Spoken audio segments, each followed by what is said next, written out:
nous allons étudier une nouvelle étape du raisonnement, la compréhension. Alors, quand on a une différence entre la réalité et l'imaginaire, vous tombez sur quelque chose d'inattendu par rapport à ce que vous imaginez possible, vous lancez un raisonnement.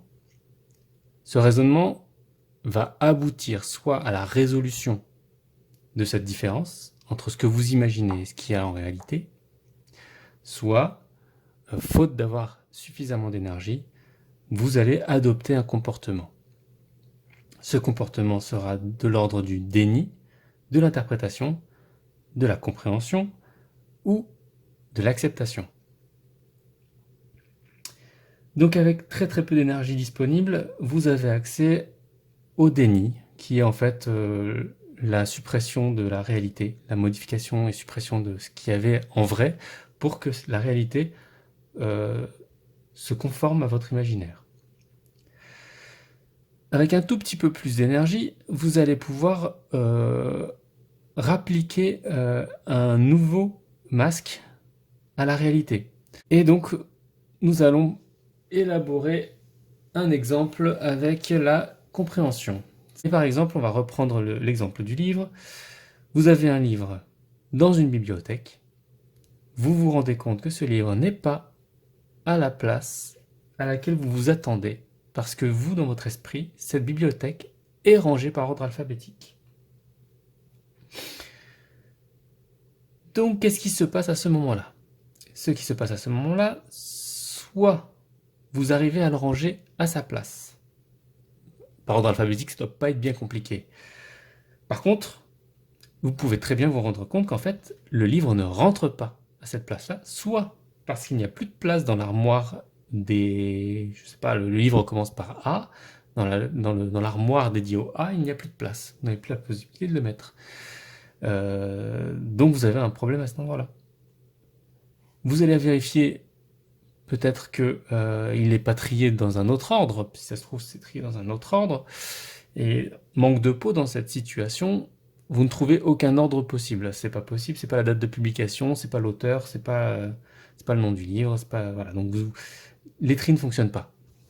Et donc, le déni ne peut pas marcher, l'interprétation ne peut pas fonctionner, vous allez être obligé de vous poser la question de mais pourquoi ça marche pas?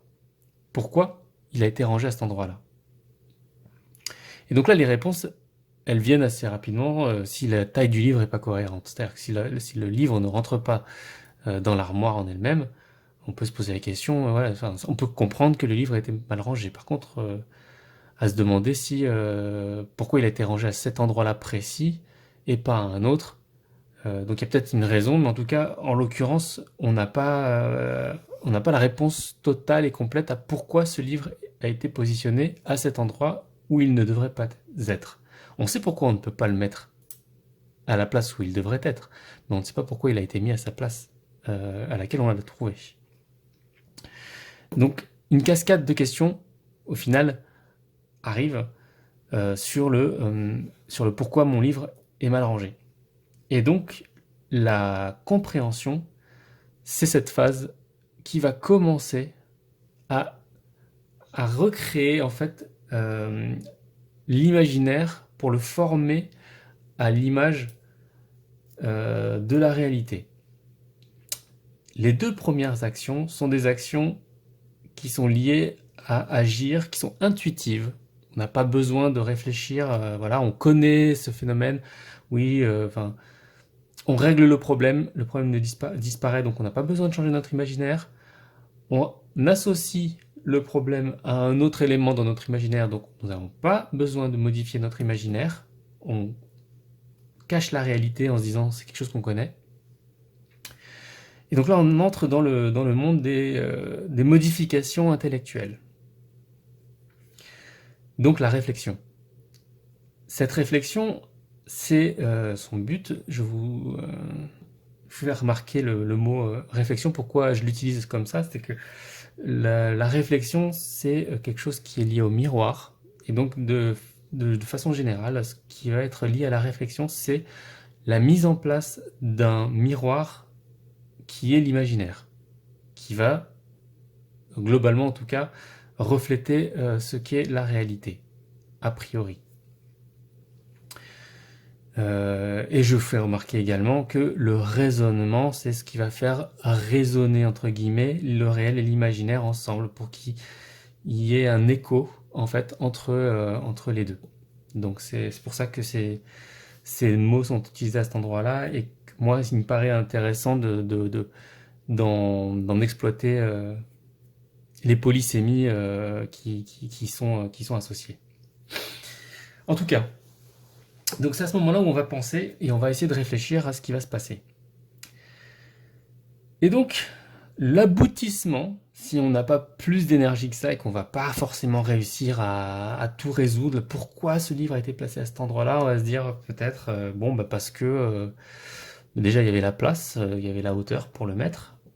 Et vous allez admettre en tout cas qu'il y a des livres dans cette bibliothèque potentiellement qui ne pourront pas, malgré le tri par ordre alphabétique que vous conservez, vous dites cette bibliothèque elle est triée par ordre alphabétique. Mais certains livres ne pourront pas être rangés par ordre alphabétique. Et ça, vous êtes obligé de l'admettre.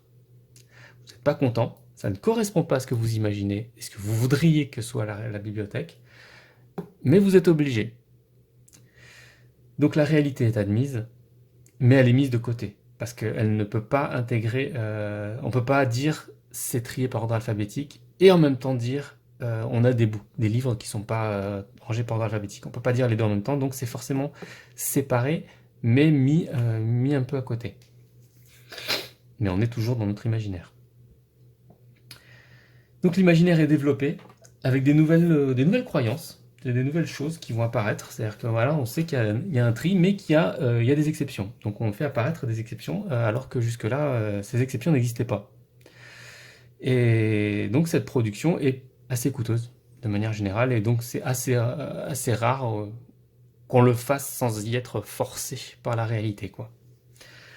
Et même quand la réalité nous y force, on va en faire une collection, on va les accumuler, et potentiellement, si on en a trop, on a tout le temps des exceptions, la règle risque d'avoir du mal à s'appliquer de manière générale, et si elle s'applique pas, ça veut dire qu'on passe notre temps dans le déni, ça va nous fatiguer en fait, parce qu'on va faire le processus à chaque fois, et finalement, ça va nous épuiser, quoi, se poser des questions de pourquoi, de comment, de pourquoi, et on va avoir du mal à enchaîner les étapes. Donc en tout cas, cette phase-là, elle est intéressante, puisqu'elle nous permet de remettre des éléments de la réalité, même si c'est pas au bon endroit, en tout cas d'éviter de se poser la question trop souvent. Oui, il y a des exceptions. Oui, je sais qu'il y a des exceptions. Oui, je sais qu'il y a des exceptions, même si ça me fatigue d'avoir des exceptions, parce que si j'ai un livre cette fois-ci qui va être au lieu d'être en format portrait, il sera en format paysage, ça va être pénible parce que ça rentre pas dans l'armoire. Est-ce que je le mets au même endroit? Comment je vais le trier? À quel endroit?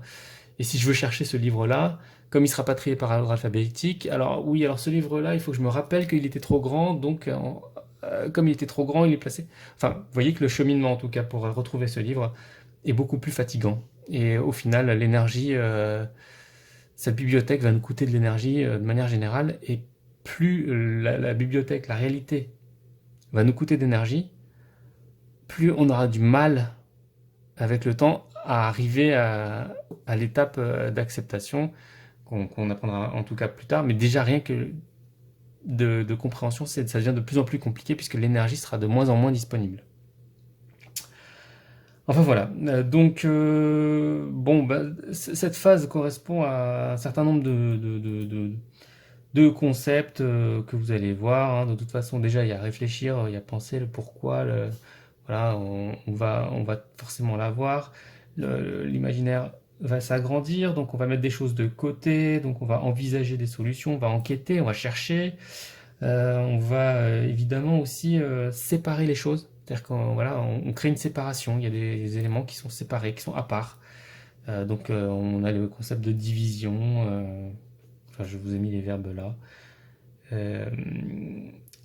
Et donc, en tout cas, c'est la phase suivante qui commence à modifier l'imaginaire.